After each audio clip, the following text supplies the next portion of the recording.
Hello everyone, welcome to Peace Galaxy Technology. In today's session, we're going to see what is RPA. So let us have an introduction of RPA. RPA is a robotic process automation. Previously also automation is there. What is the difference between RPA and previous traditional automation is? The traditional automation you need to know codings, and also you need to know how to build, how to integrate with the other applications. You have integration challenges, you have tracking challenges. If you want to update anything, you have multiple challenges are there. So now all the challenges got uh, came down using this RPA. Using RPA, you can able to easily record the business activity and you can able to replay it, and whatever changes you want, you can easily update. You can collaborate with your team, and with less code, you can able to achieve all of these things. So that is the biggest advantage of RPA. We also called RPA as a digital worker because how one person is doing their work day to day, same like RPA also can able to perform its activity one by one and day to day and for 24/7, because we will have a limited resource and we have limited time. 8 hours per day human resource can work, but our RPA digital, it is a digital worker, so it can work 24/7. It can handle multiple process at different level of speed. So comparatively human, it is little bit speed more than humans, and it will reduce the cost as it works 24/7, and accuracy of the RPA is very much higher, and consistency also it's there, and so improved quality, which means comparatively when we are working normally, so we will not have any standardization. Using RPA we can able to standardize the process and we can able to improve scalability. We can able to increase the multiple robots to handle huge workload, but compared to human needs multiple trainings and evaluation before they are moving to actual work. So it is difficult to increase the scalability in spite of HR, human resource, but through RPA it is very easy. Automation, so automation can also provide extra security.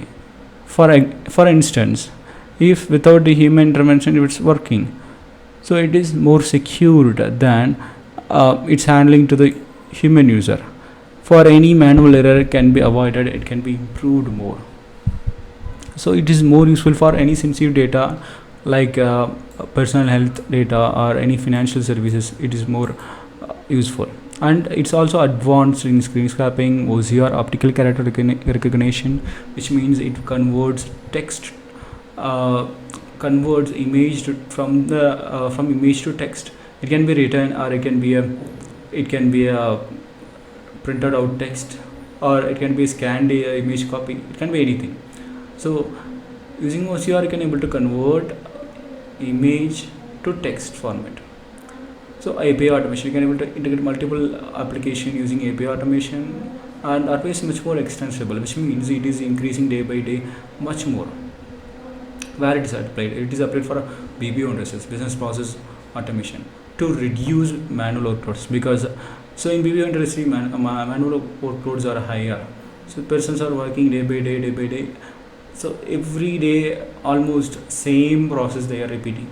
So we can able to reduce the mundane work using this RPA. The benefit gained from RPA we call as FTE, full-time employee, where when one robot can able to do multitasking, it can complete small process of different person to complete to one person's automation. That's called FTE. How much time taken for one process, based on that it will be calculated. So what is the global revenue of RPA?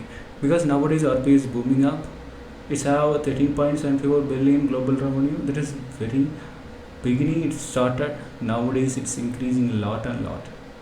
Top RPA tools. We have UiPath is a top, and Automation Anywhere we have, and Power Automate is the third one, and Blue Prism and Workfusion.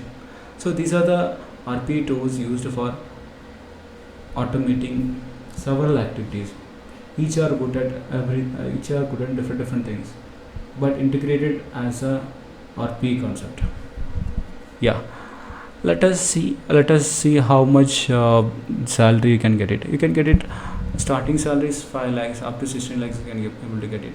It based on experience or overall experience, and based on company it will differ. It's just a example what I have shown here. And stakeholders in RPA. So what are the stakeholders available in our RPA? So RPA, we are 3 and 4 teams will be there. So first team is RPA developer. Okay, RPA developer is the main responsible person to design and develop and implement software parts.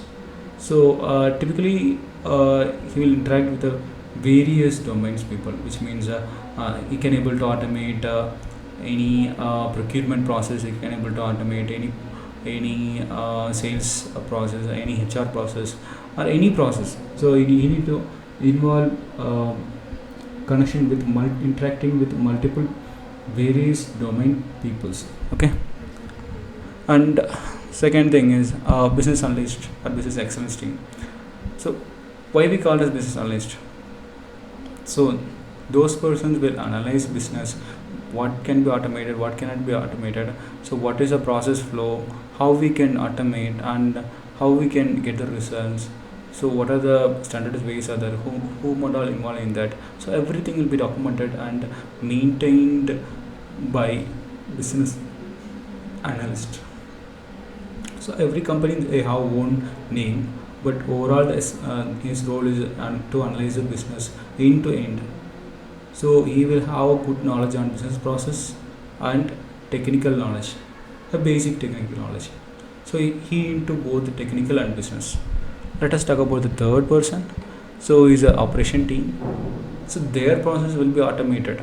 So they have a good process knowledge, and what can be automated, they will have a basic idea. They will send the idea to the business analyst, and business analyst will review the idea and what can be automated, what cannot be automated, how to automate.